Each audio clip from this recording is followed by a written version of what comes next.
Desde que se iniciaron las independencias de estas en el siglo XX, su camino ha estado cargado de hambrunas, guerras y gobiernos corruptos y autoritarios.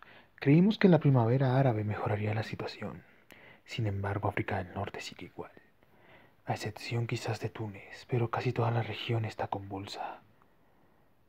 Bueno, hace unos días el primer alfil, Argelia, se movió, pero hoy no voy a hablar de allí. Voy a hablar de un país cerca de esta región, aunque podríamos decir en cierta medida que encaja muy bien con ellos. Hoy hablaré de Sudán. Quizás es un país poco conocido, pero sin embargo, debemos aclarar que al parecer las raíces de una posible nueva primavera árabe o un resurgimiento de esta se está extendiendo hacia esa zona. Pero como todas estas historias y como toda esta política en general, tenemos que empezar por un principio.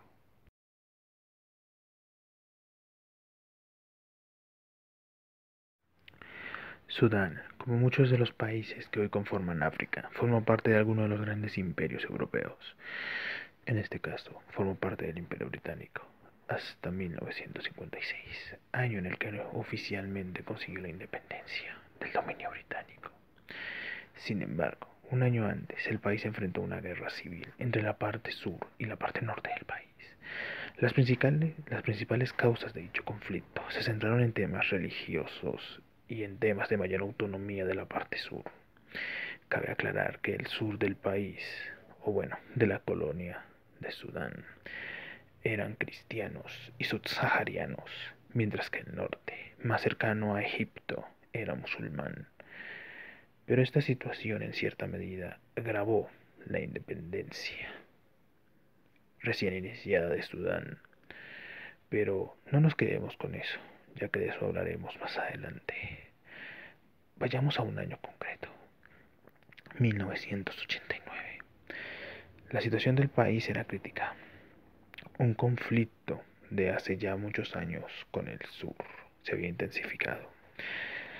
Y la situación económica, política y social de la parte del norte, bueno, en general de Sudán, llevaron a que un joven coronel llamado Omar al-Bashir y otros militares, con ayuda de musulmanes radicales, derrocaran al ministro Sadiq al-Mahdi y llevan al poder a una junta militar. Curiosamente, esta junta duró hasta 1993, año en el que al-Bashir se proclamaría presidente del país y desde entonces sería presidente hasta el día de hoy.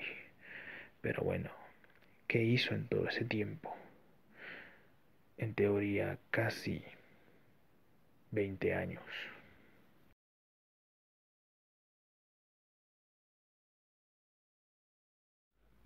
Desde el año 93 hasta inicios del 2019, al-Bashir gobernaría Sudán de una forma, ¿cómo decirlo?, peculiar.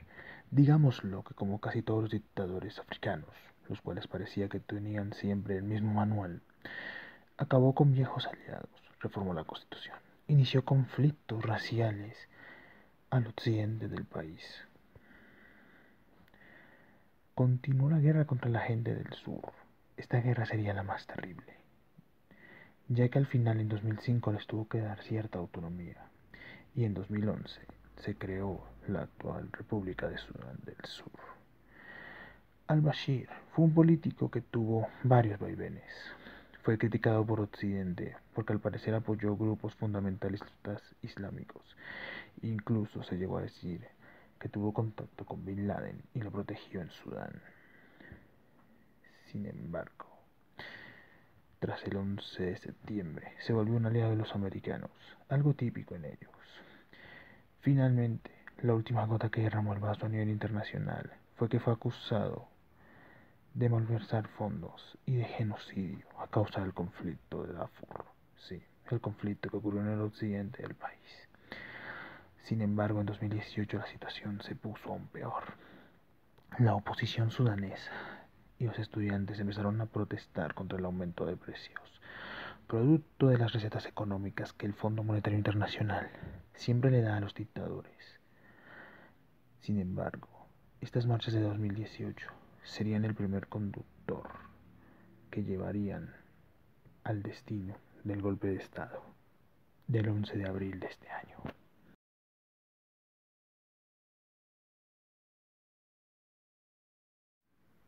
Y bueno, el golpe.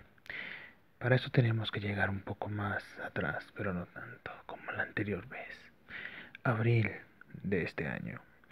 Los cambios económicos del Bashir, promocionados por el Fondo Monetario Internacional, fracasaron o en cierto modo fueron molestos para la gente.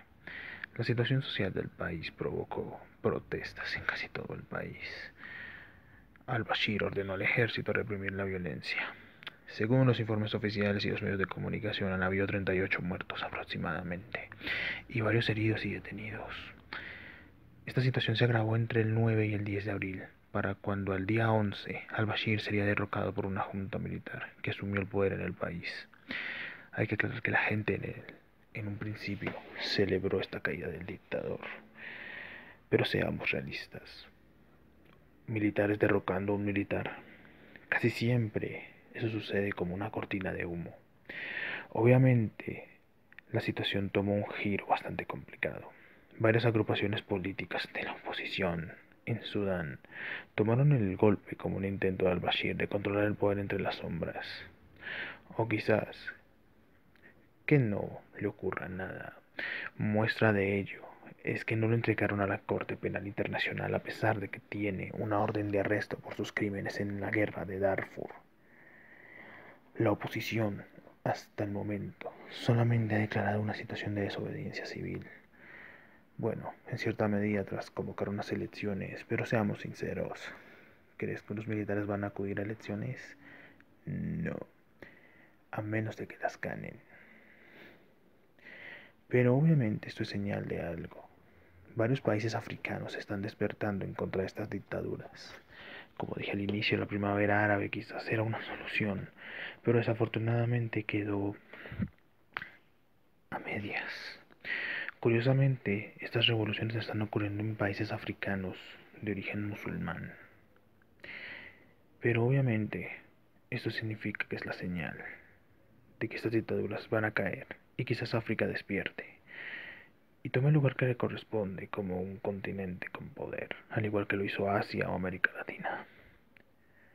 ¿Sabes quién soy? Soy estalinismo moderado. Y en este momento, esto concluye aquí.